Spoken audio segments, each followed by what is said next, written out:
magtatagal. Ang kaligayahan wala ng kamatayan. Dahil ang araw ay malapit na tayo'y magkakasama. Ang pagpupuri at inawitin, ang papasalamat sa Kanya. At si Master ang bumilatin doon sa bagong lupa. Nakasulat kaligayahang tunay sa mga tirahang malaginto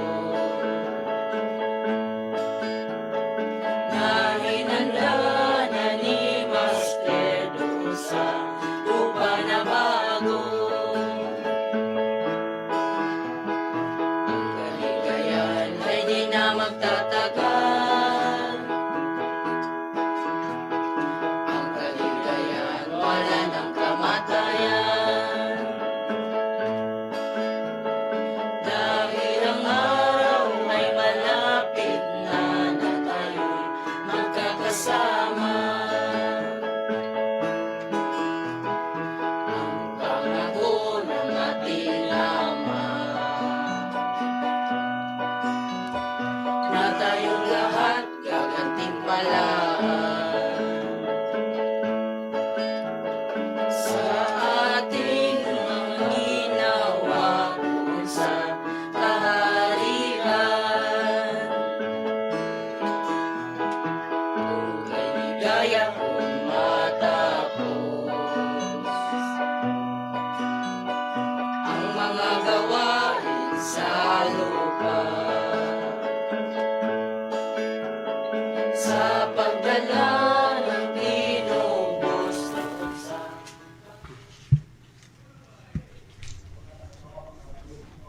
Mga kapatid at mga kaibigan, kumusta kayong lahat? Sa pangalan ng PDM, ang Philippine Association Divine Master Holy Spirit Incorporated. Taos puso kami maganyaya sa inyo ng magikinig sa aming programa, ang tatak ng Espiritu Santo para sa kaligtasan ng tao. At ito po ang inyong lingkod kapatid na Hermogenes Magarayo ay umaasa na sana ang pagpapala ni Master ay suma sa inyo at bigyan kayo ng mabuti at malusog na pangangatawan o malinaw na pag-iisip upang sa ganun ay lubos ninyong maunawaan ang mga katotohanan na pag-aralan natin ngayon. Mga katotohanan ng lahat na kasulat sa Biblia. At kung mayroon bang mga referensya na babasahin namin, ito ay binasa namin upang hindi sumalungat sa banal na aklat. At ito po ang programa namin na tatak ng Espiritu Santo para sa kaligtasan ng tao. Patuloy na mapakinggan dito sa himpilan ng Kaboses Power Radio. Sa oras kita sa alas 5 hanggang alas 6 ng gabi tuwing Sabado. At sa Teleradyo FM, Ronda FM sa Kidapawan, mapakinggan po ito ang programa po namin, ang tatak ng Espiritu Santo para sa kaligtasan ng tao sa oras alas 5 hanggang alas 6 ng gabi sa linggo. Ngayon, makakasama pa po natin ang mga kapatid na mga ministro ng PDM. Isa naman si Brother Danilo Laco. At ito naman po si Brother Jason Lopez. At ito naman po yung inyong lingkod, Abilino Nabalitan Jr. At ito naman po ang inyong kapatid, Rudy Camos. At ito naman po ang inyong lingkod, Brother John Maynard Magalso. Ito naman po si Jimmy Pinaso. Ito naman po si Renato Tumandan. Ito naman po yung lingkod, Brother Jerry Villagora Amudja. Ito po ang iyong lingkod, kapatid na Rumirama Camus. At sa ngayon, ibabalik ko kamo kay kapatid na Hermogenes Magarayo upang talakayin ang ating tema. Binabati po natin ang ating pinakamamahal na General President at founder ng organisasyon ng ICAGSI na kasama po natin ng PDM. Ma'am Lilia Tuna, magandang hapon po sa iyo ma'am at sa iyong buong sambahayan at sa ating General Secretary, Ma'am Lisa Subak. Magandang hapon po ma'am, General Secretary sa organisasyon na ICAGSI o UCAGSI.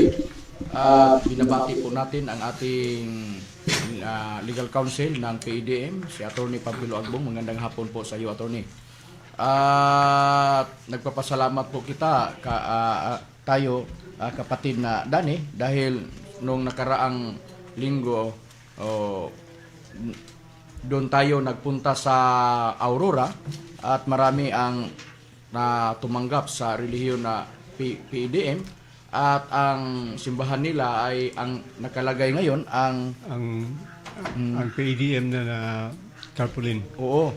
So ang PEDM na ang nakapangalan sa simbahan po nila doon sa Aurora at umanid sila sa relihiyon na PEDM at nagpunta po tayo sa Pagadian at mayroong nagawa na bagong chapter branch sa PEDM sa branch sa Pagadian City. Magandang hapon po sa inyo mga kapatid diyan sa Pagadian at sa mga bagong kasama po natin sa Aurora. Magandang hapon po sa inyo.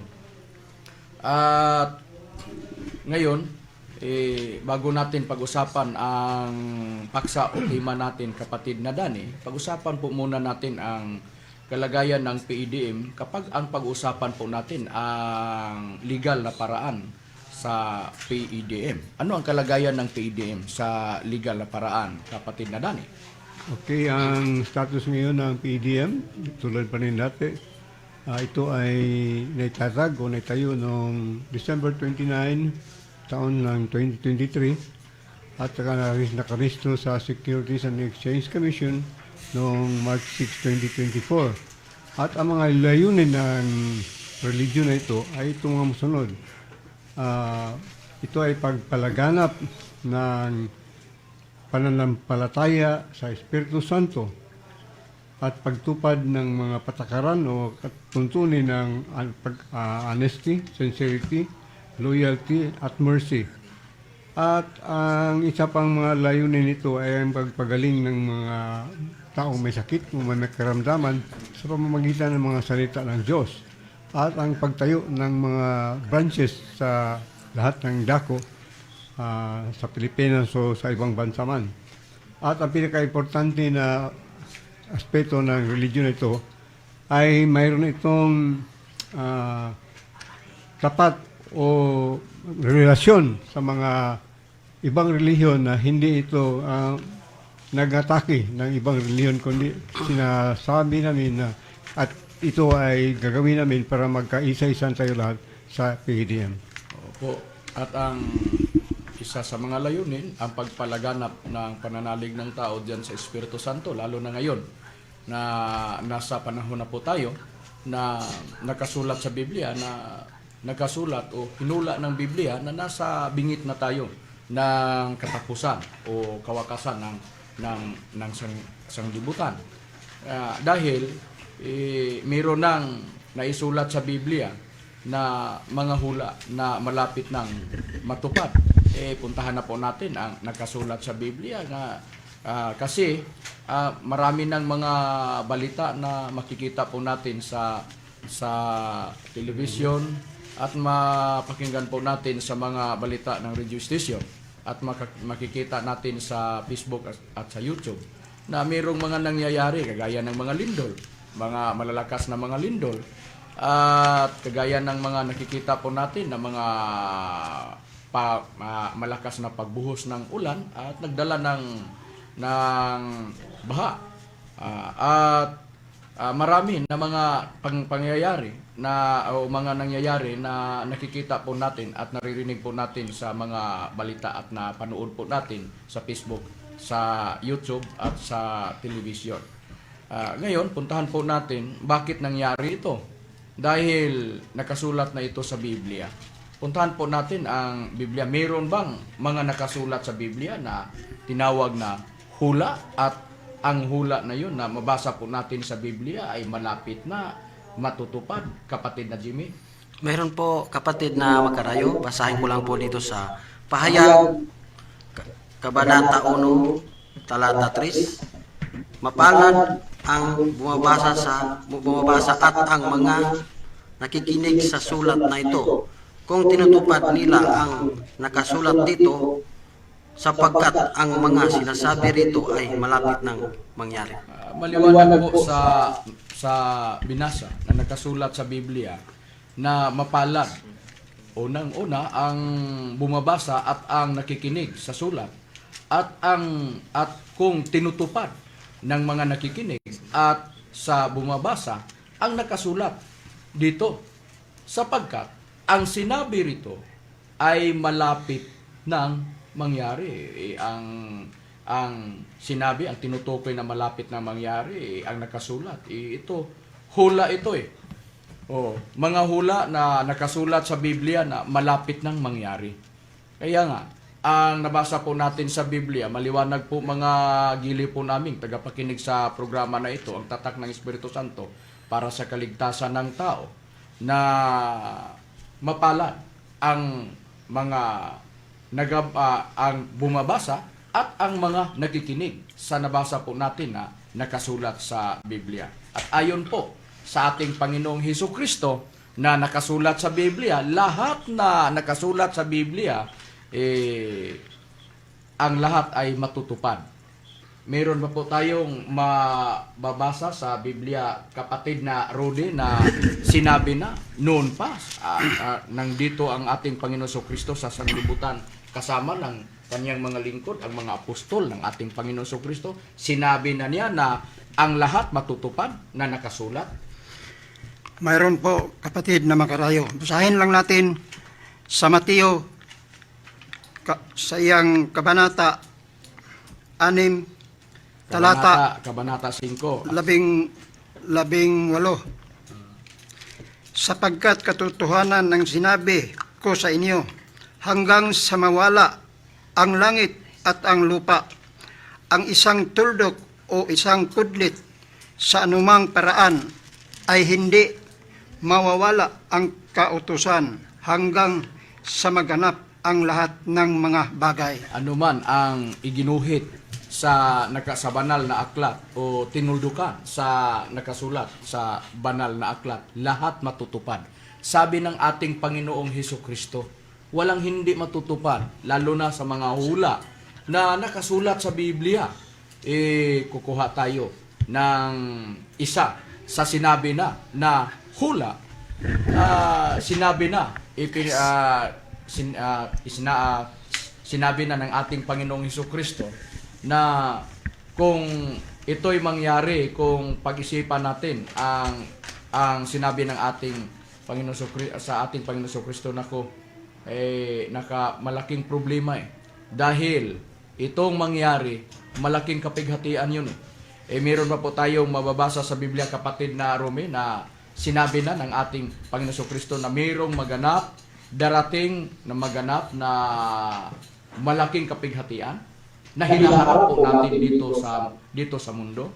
Mayroon, kapatid na makarayo, ating babasahin dito sa aklat ng Mateo sa kabanata 24 at sa talatang 21.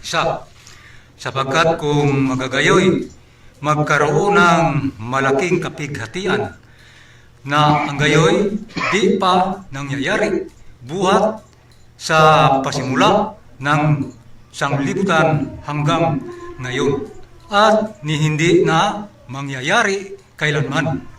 Sa nabasa po na nakasulat sa Biblia, maliwanag po sa sinabi ng ating Panginoon Hesukristo na magkaroon, ibig sabihin na maganap ito ang malaking kapighatian, na ang malaking kapighatian hindi pa nangyari mula sa simula, sa sanglibutan hanggang ngayon. At kung ito'y mangyari na, ang malaking kapighatian, sabi ng ating Panginoon Hesukristo, hindi na to mangyari ulit. Sa nabasa po natin na nakasulat sa Biblia. Tandaan po natin, mga kapatid at mga kaibigan, lalo na sa mga gili po namin tagapakinig sa programa na ito, ang tatak ng Espiritu Santo, para sa kaligtasan ng tao, na mayroong maganap o mayroong mangyayari, malaking kapighatian ang mararanasan ng tao dito sa mundo. At sinabi ng ating Panginoon Hesukristo noong mga panahon na nandito pa ang ating Panginoon Hesukristo sa sanglibutan, kasama ang mga lingkod niya, ang mga apostol ng ating Panginoong Hesukristo, at ang sinabi ng ating Panginoon Hesukristo, tayo ang makararanas nito Dahil, hindi pa ito nangyari ang sinabi ng ating Panginoong Hesukristo. sa nabasa po natin na nakasulat sa Biblia. Tandaan po natin, malaking kapighatian, sabi ng ating Panginoon Kristo.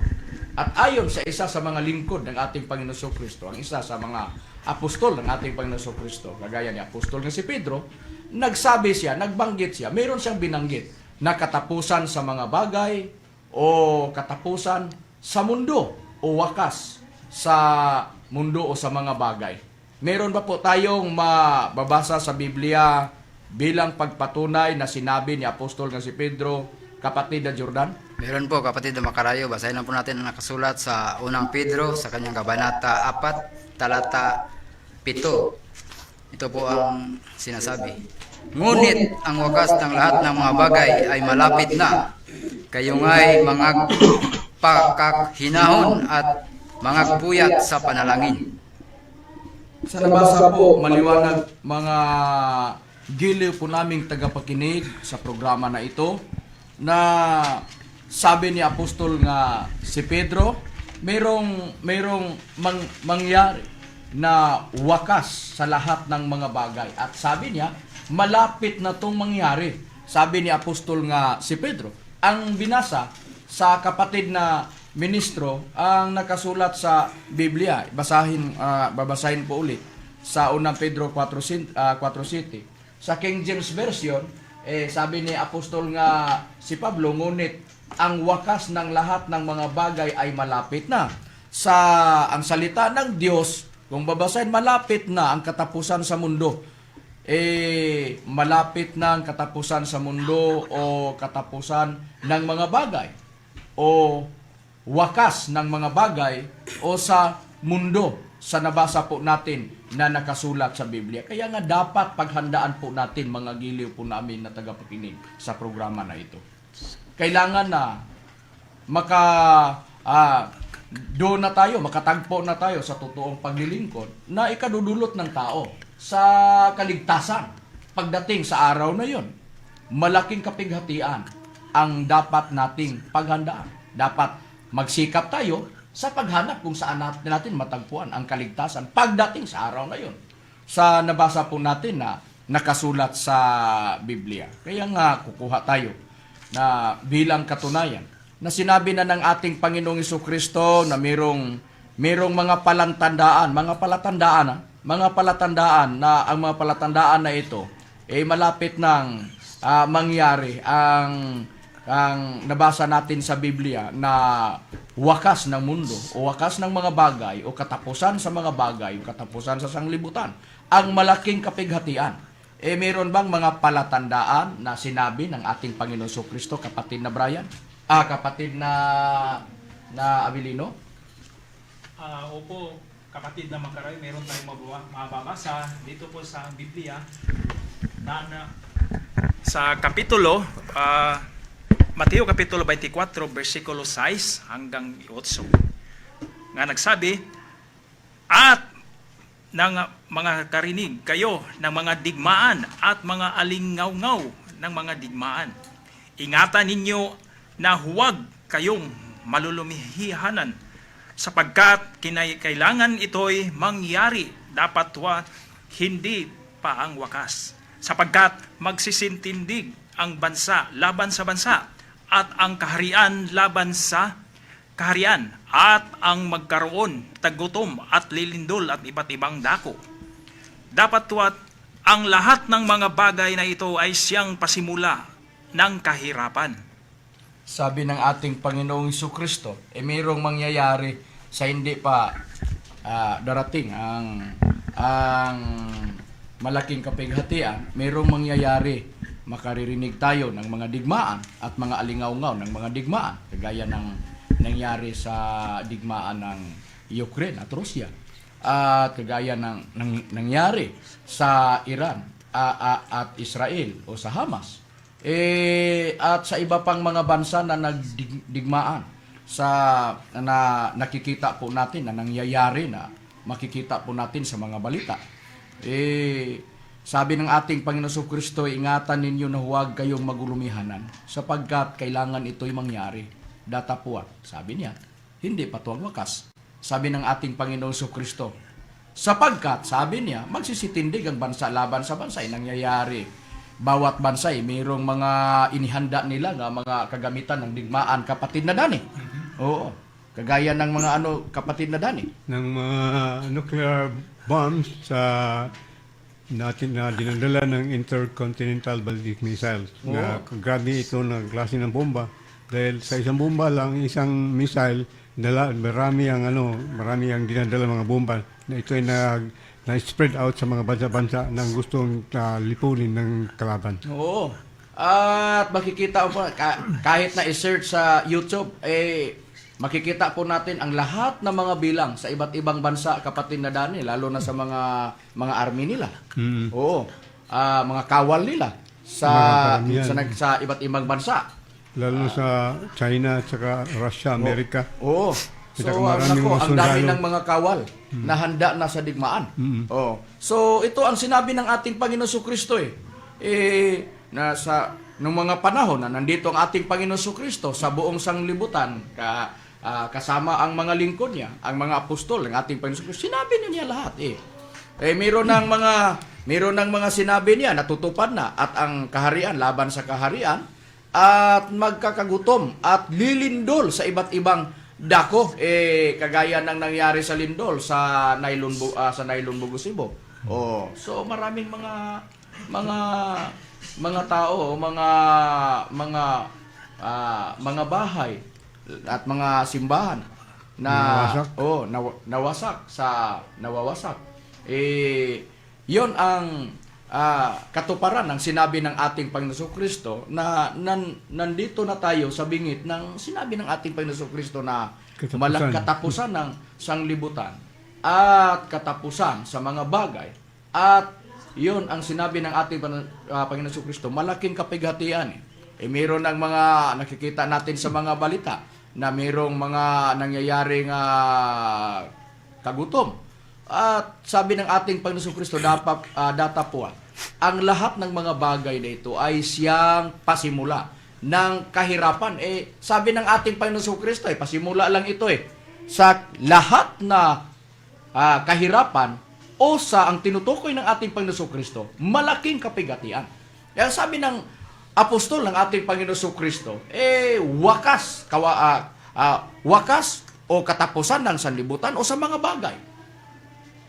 Yon ang dapat nating pagana. At nagsisikap po kami ng mga ministro ng PDM para maipalaganap ang kaalaman na ito Dahil hinula na sa Biblia para pagdating sa panahon, wala kaming sasagutin sa Panginoong Diyos kasi nakasulat na doon sisingilin ng Panginoong Diyos sa mga lingkod niya ang mga tao na hindi nakakaalam sa katotohanan.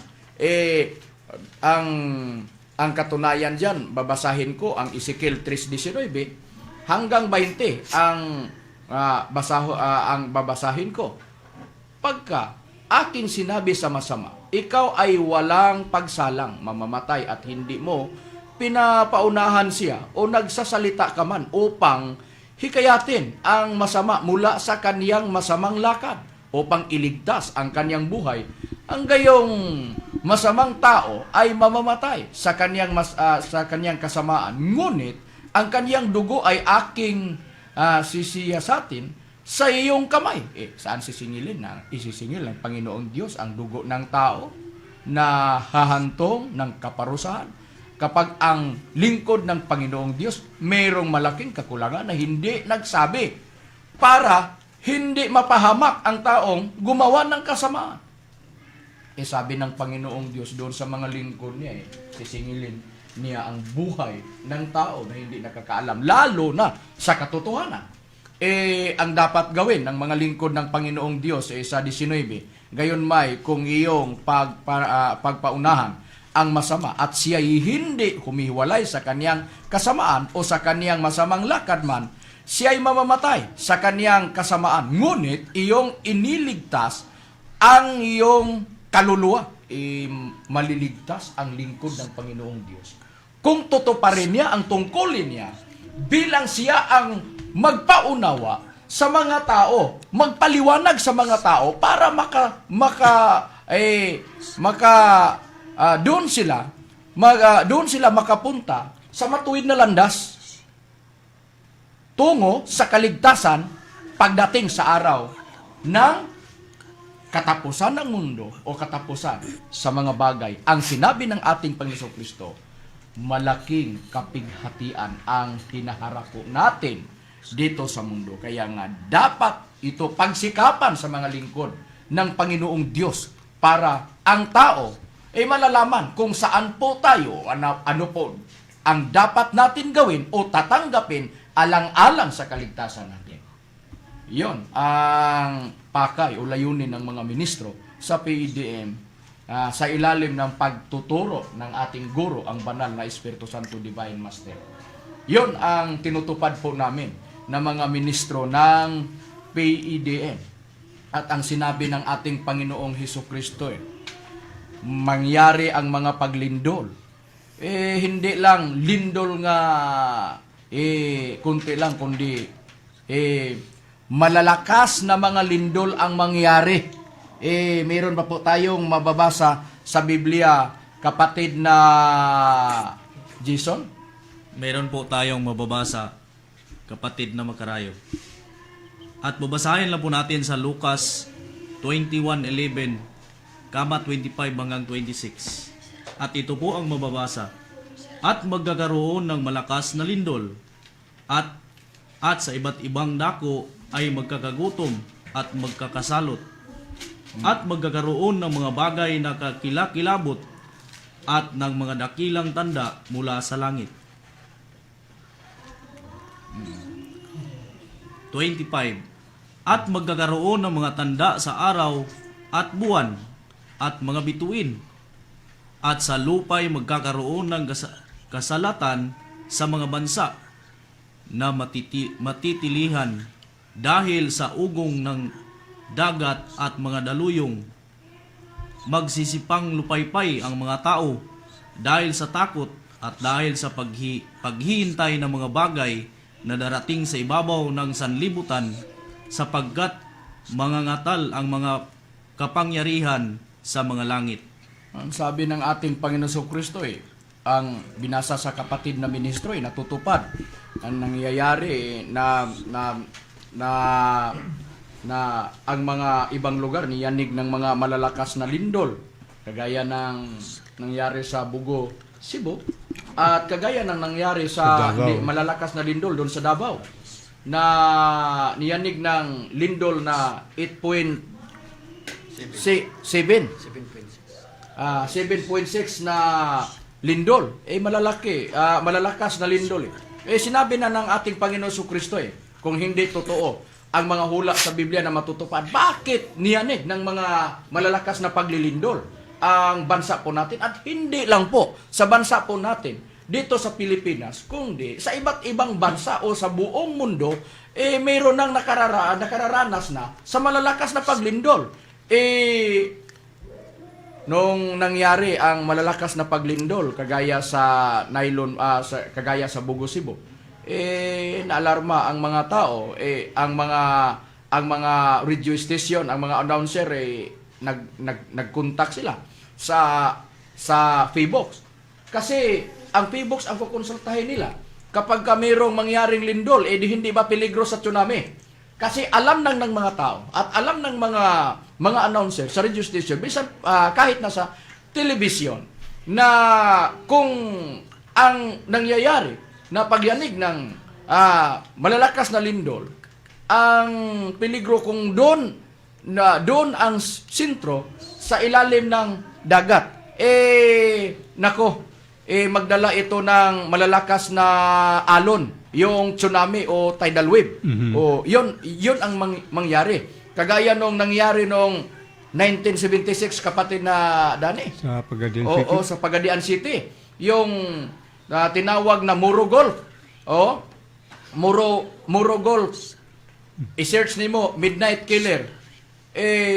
Niyanig ng lindol noon ng 8.1 puto na magnitude na lindol.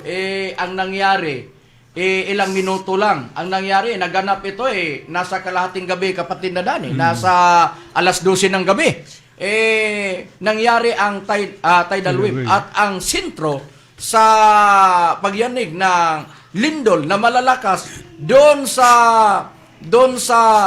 Ng dagat ng Pagadian. oo, doon sa ilalim ng Dagat sa Gulf. oo, sa ilalim ng dagat. Oo.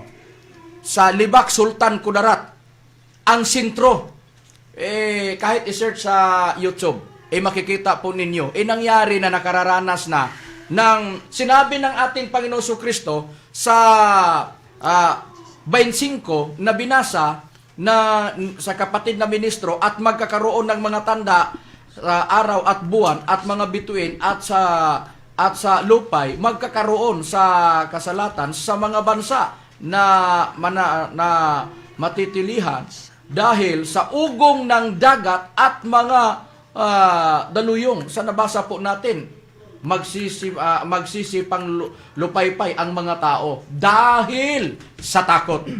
Kaya nga, ang mga tao takot na Kung mayroong malalakas na lindol, ang nasa isip nila, hindi baka peligro ng tsunami ngayon. Baka ang susunod nito, malakas na lindol, tsunami.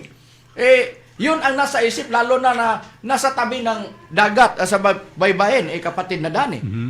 Yun ang palaging maririnig po natin na ang mga tao ay binigyan babala ng PBOX na hindi ang mga tao na walang bahala ang naririnig nila na mga balita sa radio station, kagaya na sa telebisyon. Ang lahat na ito, kagaya ng nangyari ng niyanig ng ang Davao sa malalakas na lindol, ang PBOX nagbigay ng pinailalim ang mga lugar na iba, kagaya sa Davao, na tsunami alert. Yun ang ibigay sa PBOX kung mangyari ang malalakas na lindol. At babawiin po ito kasi ilang minuto lang Kung mangyari, kapatid na Dani, ilang minuto lang, kapatid na Dani, mula na mayroong malalakas na lindol mangyari at nasa ilalim ng dagat, ilang minuto lang, darating na ang malalakas na alon, kapatid na Dani. Oo, minuto lang. 5 minuto, sabi ng PBOX, 5 minuto lang. 5 minutes, darating na ang malalaking alon. Malalaking alon dahil sa nangyari na tsunami. Depende sa tsunami kung saan ang sentro. Nasa ilalim doon sa dagat, ito ang peligro ng tsunami. Ang pinaghandaan ngayon lalo na sa PBOX, ang tinawag, kapatid na Dani, nandun sa Maynila. The big one. The big one. Yun ang palagi nating maririnig nga dapat paghandaan ng mga tao. At nandun ang sentro sa Maynila. Kaya nga kung mangyari ito, tingnan natin ang nangyari sa Japan tingnan natin ang nangyari sa 2011 sa Japan, niyanig ng malalakas na lindol, pagkatapos susunod naman ang tsunami. Maraming mga bahay na nawawala. Maraming mga buhay na nawawala dahil sa nangyari na lindol at tsunami noong 2011 doon sa Japan at sa iba pang bansa. At dito sa Pilipinas, dapat hindi natin walang bahala ang mga nakasulat sa Biblia na dapat paghandaan po natin. Bakit? Niyanig ng malakas na lindol at nagdulot ng malalaking alon o tidal wave doon sa Pagadian. Noong 1976, August 12. Kaya nga, mga kapatid at mga kaibigan, dapat pag-isipan natin saan po tayo masisiguro natin ang ating kaligtasan sa mga panahon na ito, mga kapatid at mga kaibigan. Sabi ng ating Panginoon Kristo, yung nakikita po natin, kahit na pulido ang pagtrabaho, kapatid na Dani, sa mga building, sa mga malalaking building na itinayo ng mga tao, sabi ng ating Panginoon Kristo, walang pulido na trabaho na hindi ibabagsak. sinabi na sa ating Panginoong Hesus. Ay unsa ano ang sinabi ng ating Panginoong Kristo, kapatid na Dani? Biblia ang ating Panginoong Kristo lang ang ating pakinggan. Ano ang sinabi ng ating Panginoong Kristo, kapatid na Dani? Ayon sa ating Panginoong Kristo na binitawan ni mga salita noong una, na nakasulat sa Mateo, Kapitulo 24, versikulo 2, sabi niya, datapwat siya sumagot at sa kanila ay sinabi, hindi ba ninyo na nagkikita ang lahat ng mga bagay na ito? Katotohanan sinasabi ko sa inyo, dito'y walang maiiwang isang bato sa ibabaw ng ibang bato na hindi ibabagsak. So, future ito na mga pangyayari sa lindol.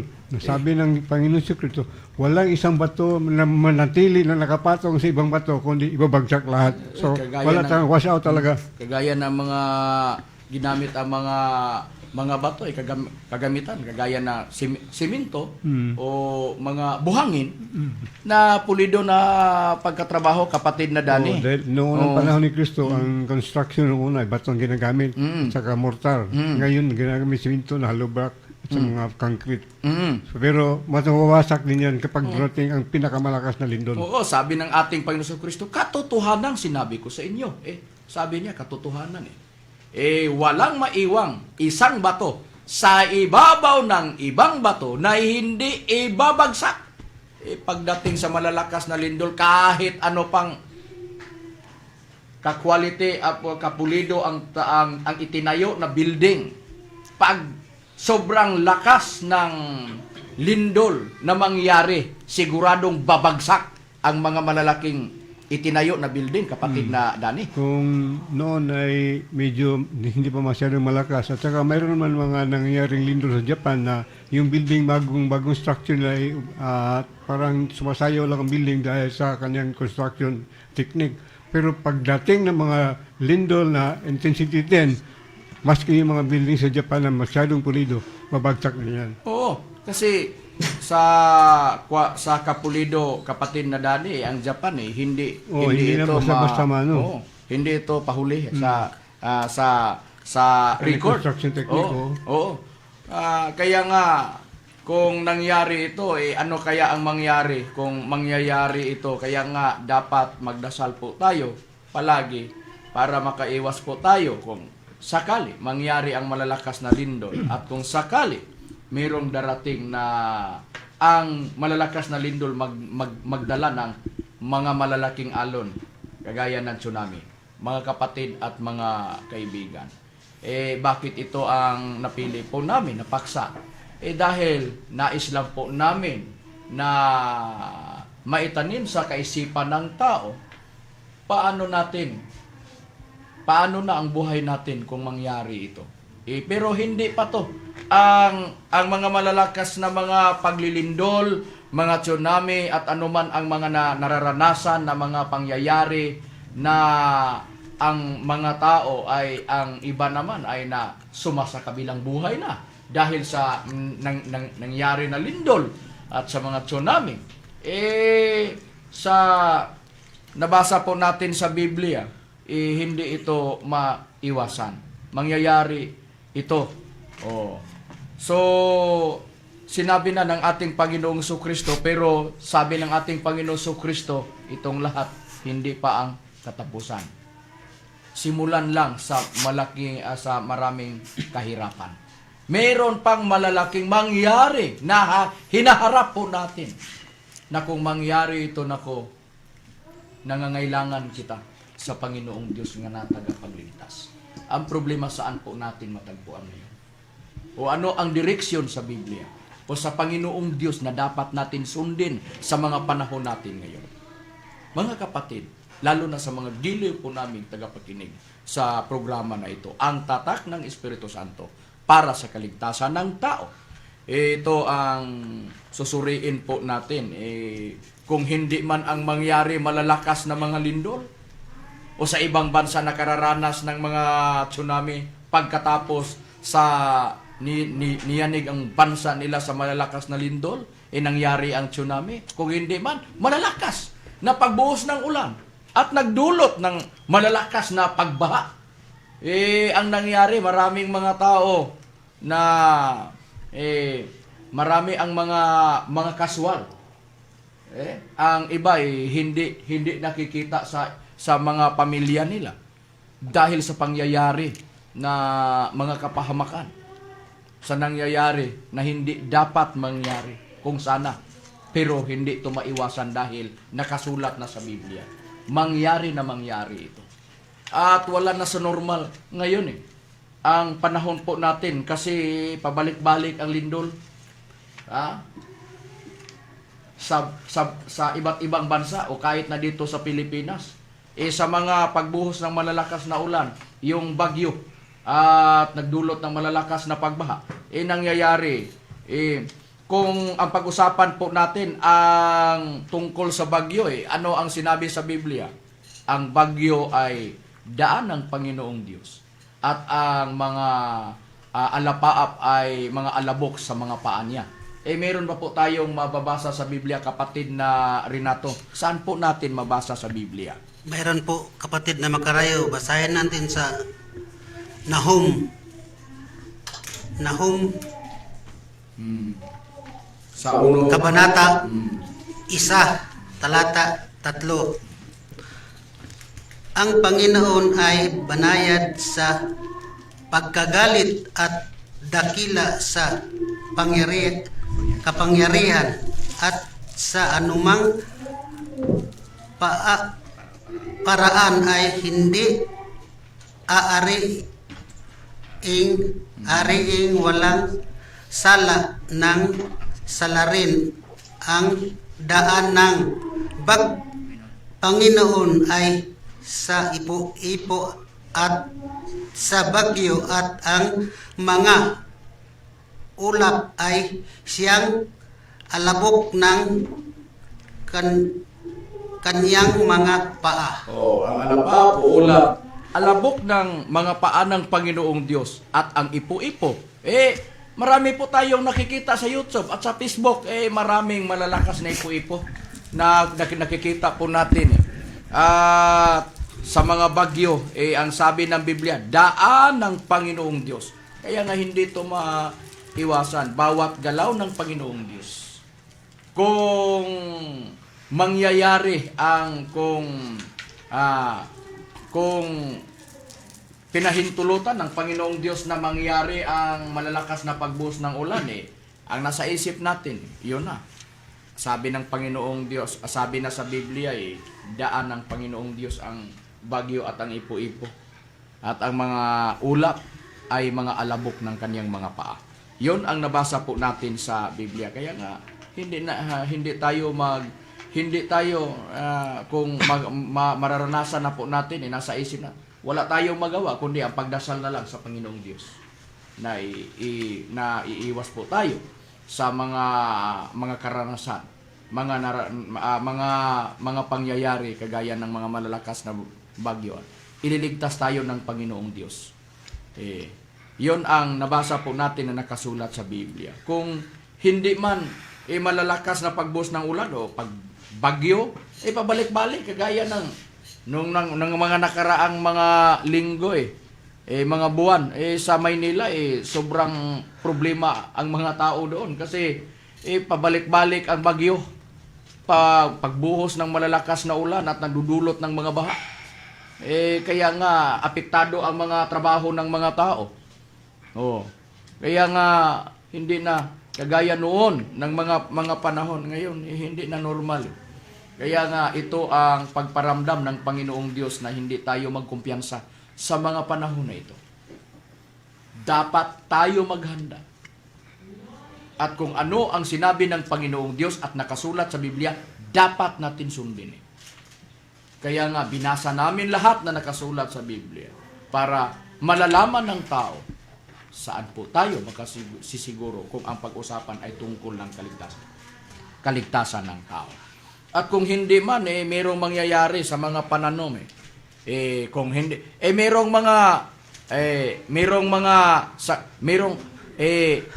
mangyari ang sobrang, ang panahon, palaging umuulan. Ang tawag sa pag-asa, La Nina.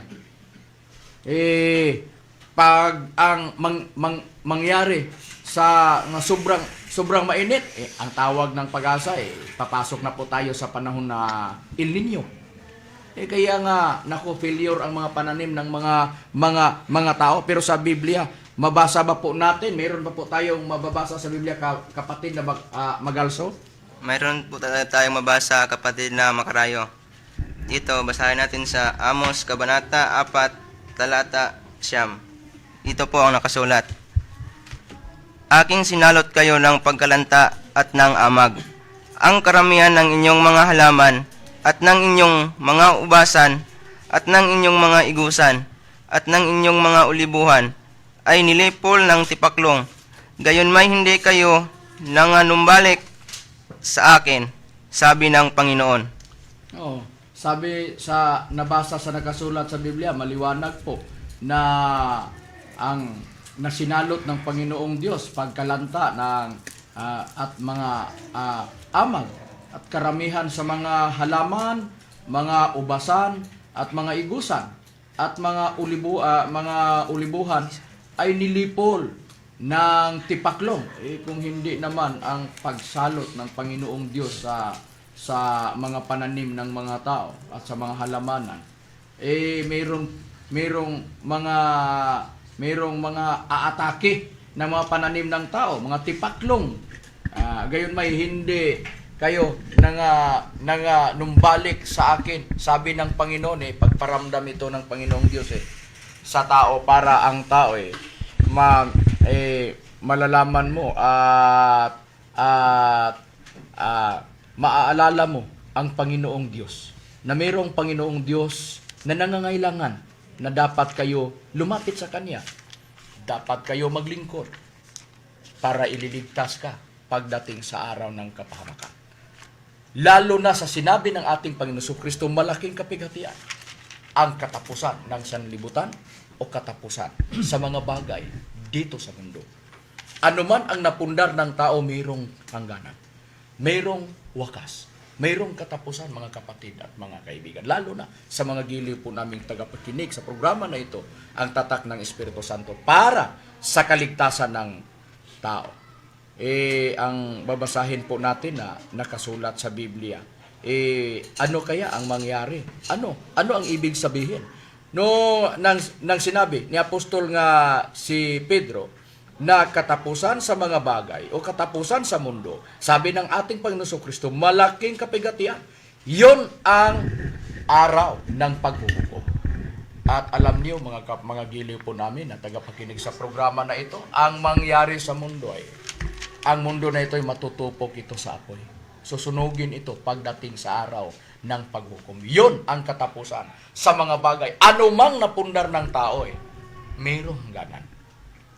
Babasahin po natin dito sa nakasulat sa aklat ng 2 Pedro, Kabanata 3, sa talata sa 5 hanggang 7, 10 hanggang 12. Ganito po ang nakasulat sa Biblia. Sabi sa hinula ni Apostol nga si Pedro, sapagkat sadyang nililimot nila ang na mayroong sangkalangitan mula ng unang panahon at isang lupang inanyuan sa tubig at sa mga gitna ng tubig sa pamamagitan ng salita ng Diyos. Nasa pamamagitan din nito ang sanglibutan noon na inapawan ng tubig ay napahamak. Ang tinutukoy ni Apostol nga si Pedro nung hinatulan ng Panginoong Diyos ang buong sanglibutan na nililipol ang lahat ng mga tao na hinatulan ng Panginoong Diyos sa pamamagitan din ng anaw o baha sa mga araw ni Noe.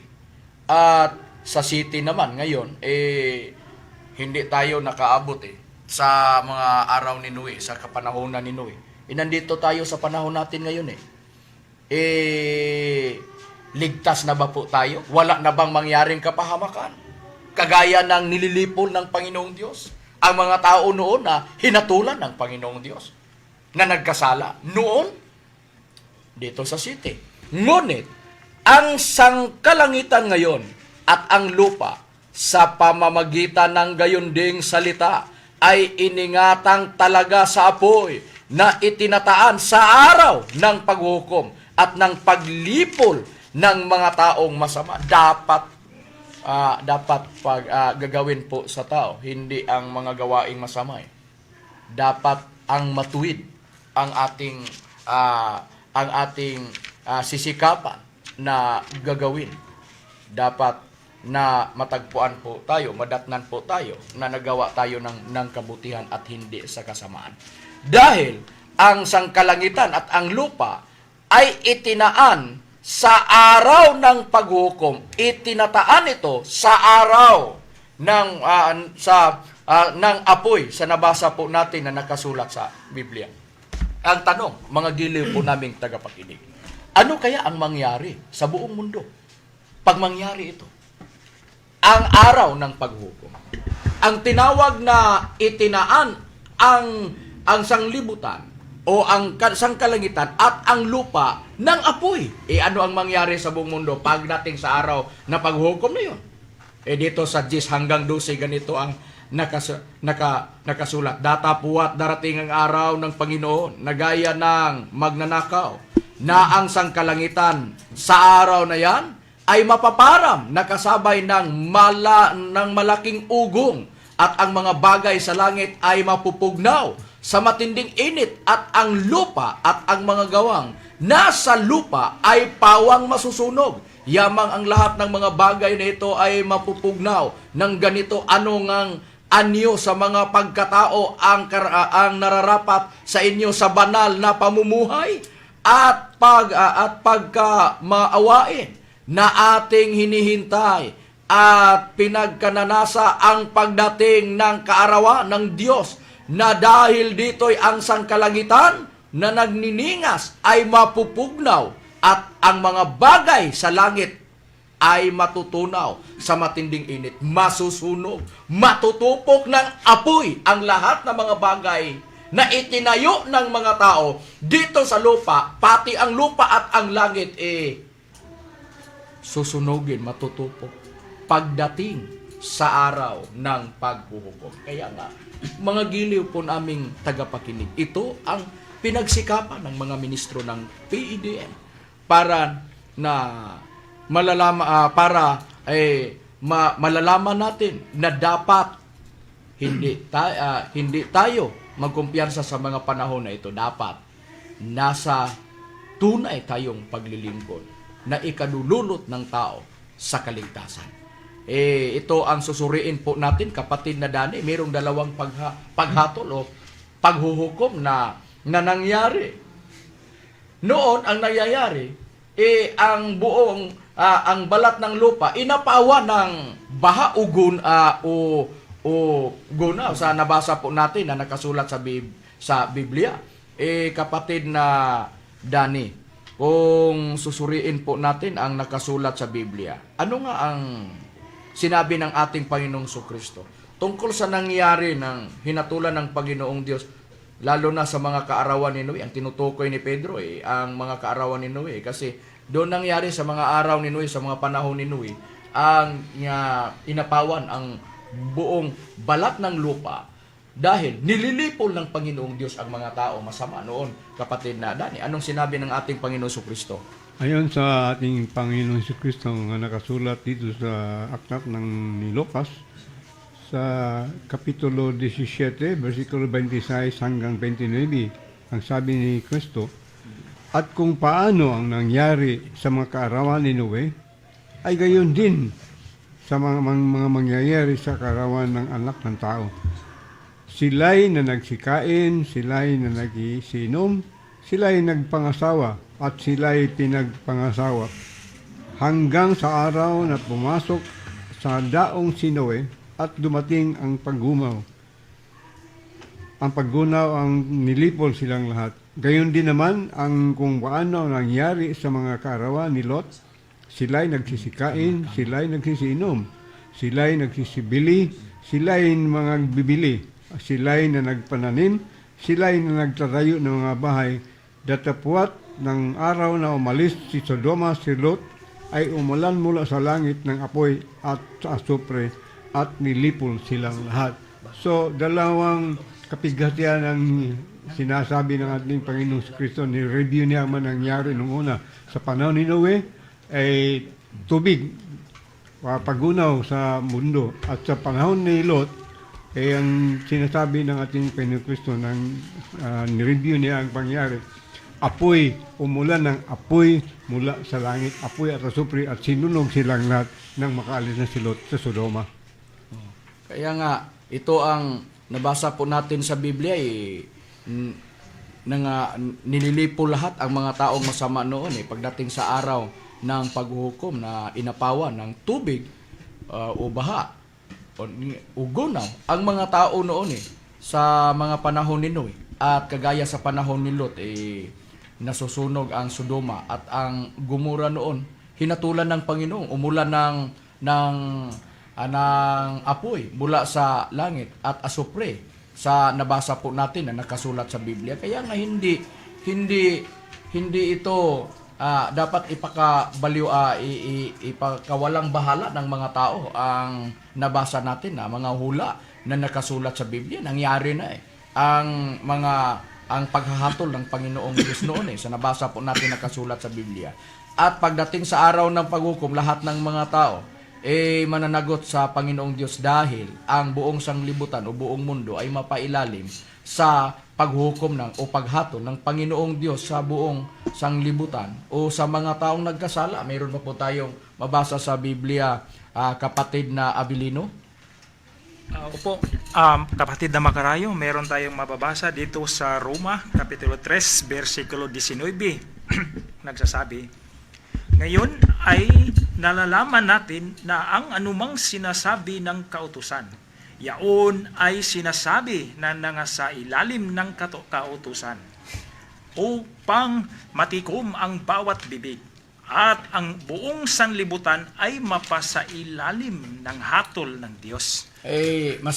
Maliwanag po sa binasa po na nakasulat sa Biblia na ang sanglibutan ay mapailalim sa paghatol ng Panginoong Diyos sa araw ng paghuhukom. At ang binasa, ang King James Version, babasahin ko ang salita ng Panginoong Diyos. Ngayon alam natin na ang lahat ng sinabi ng kautusan ay para sa ating mga Hudyo na namumuhay sa ilalim ng kautusan, para walang maidahilan ang sinuman na hindi siya dapat parusahan. Ang lahat ng tao sa mundo ay mananagot sa Diyos. Sa nabasa po natin na nakasulat sa Biblia, lahat ng mga tao ay mananagot sa Panginoong Diyos. Kaya nga dapat natin na paghandaan po. Ay ang tanong, saan po tayo ngayon na mga panahon na to matagpuan ang kaligtasan ng tao?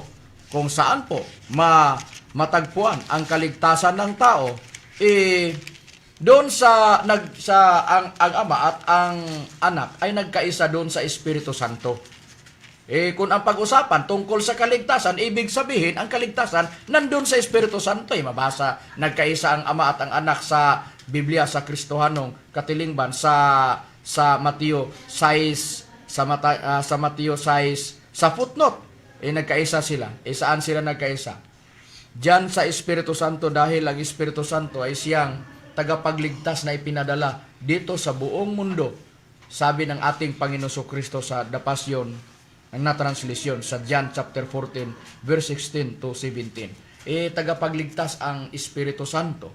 At dapat ang mga tao ay maglilingkod sa bagong paglilingkod diyan sa Espiritu Santo sa Roma 7:6 sa ang salita ng Panginoong Diyos. Mabasa sa salita ng Diyos na Biblia. Kaya nga dapat ang paglilingkod natin ngayon ang kaligtasan matagpuan sa tagapagligtas na walang iba kundi ang Espiritu Santo, at ang isa na ituturo ng Espiritu Santo walang iba kundi ang mga salita.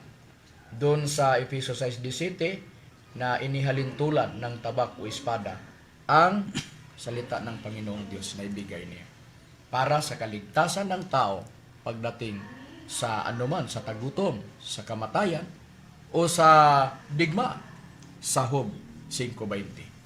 Kaya nga dapat ang tao makatanggap ng panalangin diyan sa Espiritu Santo sa Judas 1:20, at kung maglilingkod siya sa Espiritu Santo, diyan siya maglilingkod at mangangaral ang tagapaglingkod ng Espiritu Santo sa banal na Espiritu Santo, sa Ebanghelyo ng Espiritu Santo, sa hula na nakasulat sa Biblia, nakasulat sa 1 Pedro 1:12. Pero kapatid na Dani, susuriin po natin sa Biblia ang nasa program po natin ang tatak ng Espiritu Santo para sa kaligtasan ng tao. Meron ba po tayong mababasa sa Biblia, kapatid na Dani, na tatak ng Espiritu Santo, litra por litra mabasa po natin sa Biblia, kapatid na Dani, para mapatunayan po natin sa nakasulat sa banal na aklat, kapatid na Dani, para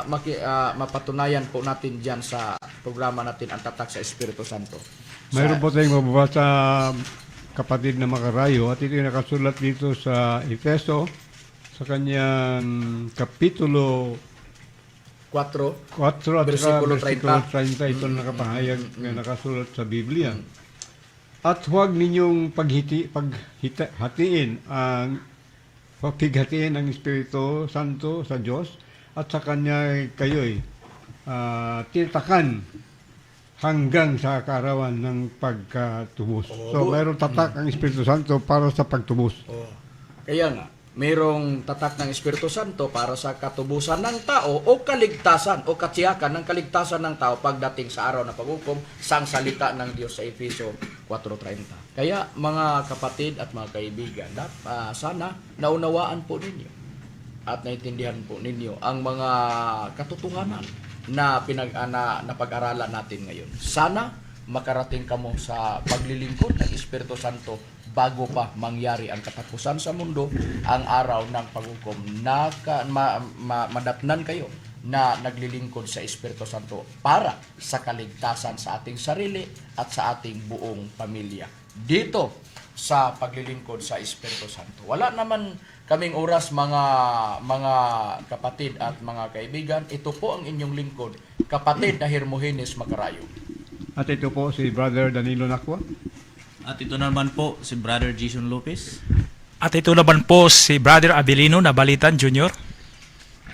At ito naman po si Brother Rudy Camos. At ito naman po si Brother John Minard Magalso.